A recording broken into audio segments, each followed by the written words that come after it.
Could have the Legion of Doom for the Future State event have been more? For context, they all died within 3 pages as a plot twist. A twist I really liked, however, some people were really disappointed that this team was killed off right away. That by the Hyperclan, a group of white Martians.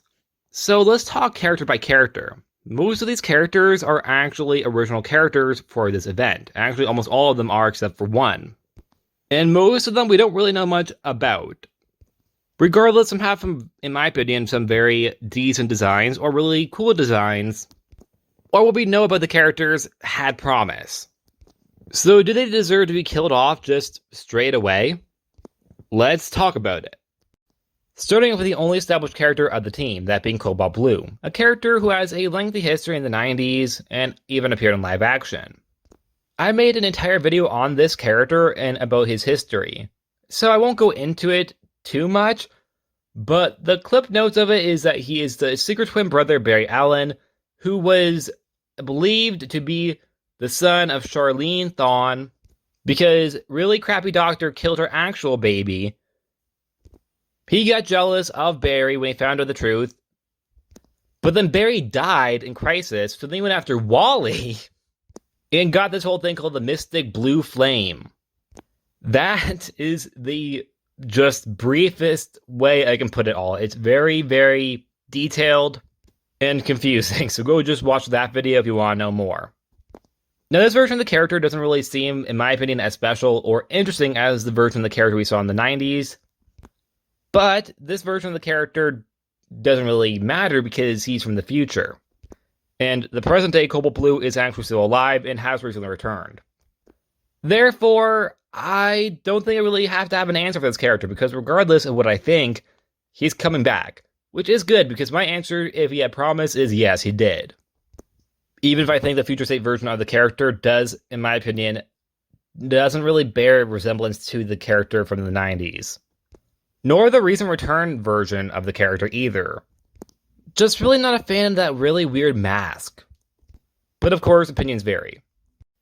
Next is Despera, which we do know some of her history, that being that she is the daughter of Despera.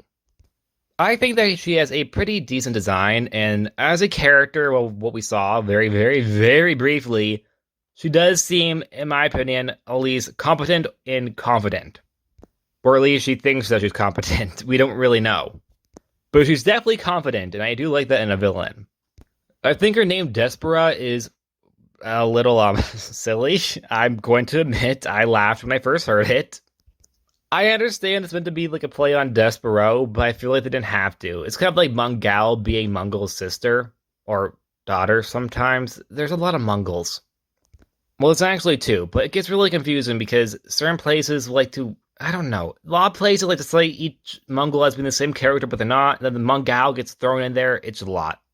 But we're not talking about that right now. We're talking about Despera, who I think is an interesting idea, but I also am not saying that the character needs to come back in any form or needs to be something more than this throwaway death.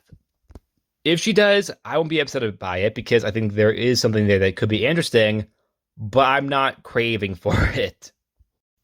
Next, Screech Owl, which we also know a little bit of. That being that apparently Batman had actually brought him back to life. Something that Screech Owl did not want.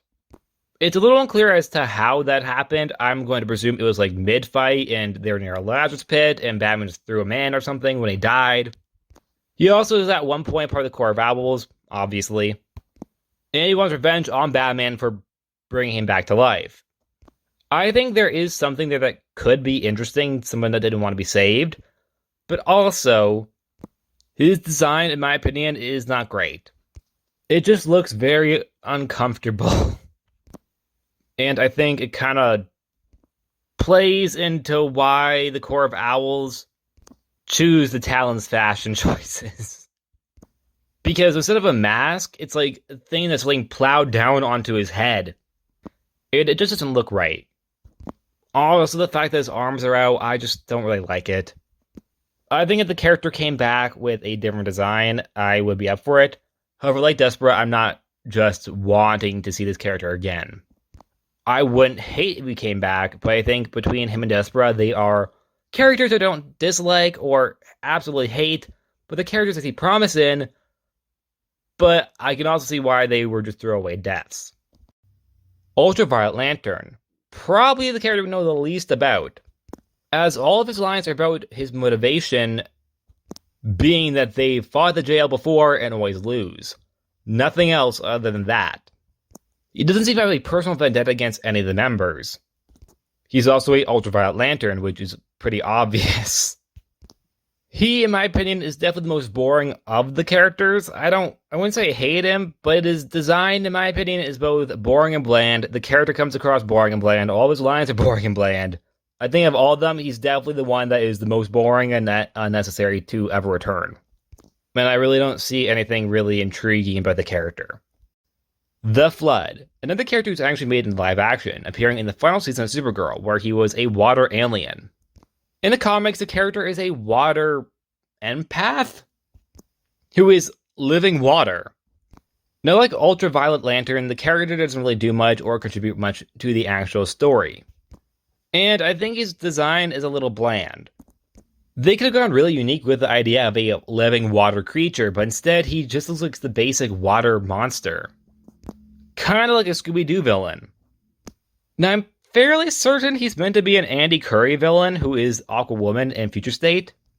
I do think he has more promise than Ultraviolet Lantern because the idea of living water, while it's silly, can work if it's an Aquaman villain or Aquawoman villain. And I'm fine with silly stuff. I know a lot of people don't like it. I personally am okay with comics having some more silly or goofy stories.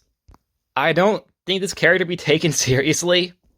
Or they can. For example, the final season of Supergirl used the character as a sort of monster thing that was in Lena's dreams that attacked her friends and killed them and drowned them. But that was because they were playing into the idea of Lena having this fear of drowning, as her mother died in front of her. So they could kind of play in that area if they wanted to in a more serious fashion. However, in my opinion, the character would work better as maybe a comedic villain. Also, he's living water. How did the Hyperclan kill him? And finally, Amaz-X, who in my opinion has the best design. It is very menacing looking and in my opinion very scary. He's very obviously intended to be a Mazo, but like the future version of the character. His motivation is that he wants the League's powers, which is envy, which is an okay motivation. I don't think it's unique or anything, but it is okay. I think he's in a similar way of Despera and Screech Owl, where they have something that could make them unique and compelling, but they're not necessarily there yet, or nor will they ever be likely if they don't come back. Because, they died. But I'm not begging them to come back because they aren't, in my opinion, that compelling unless someone actually used them in that fashion. Well, Ultraviolet Lantern and The Flood, in my opinion, don't really work. And I don't think they could really work in a more contextualized story. Well, Cobalt Blue is already returning, so I don't really have a say in that.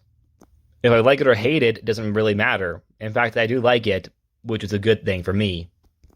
Also, I like how I say I don't get a say in that, like I get a say in the rest of these. Like, yeah, YouTube is definitely where DC watches everyone's videos and takes ideas that we say.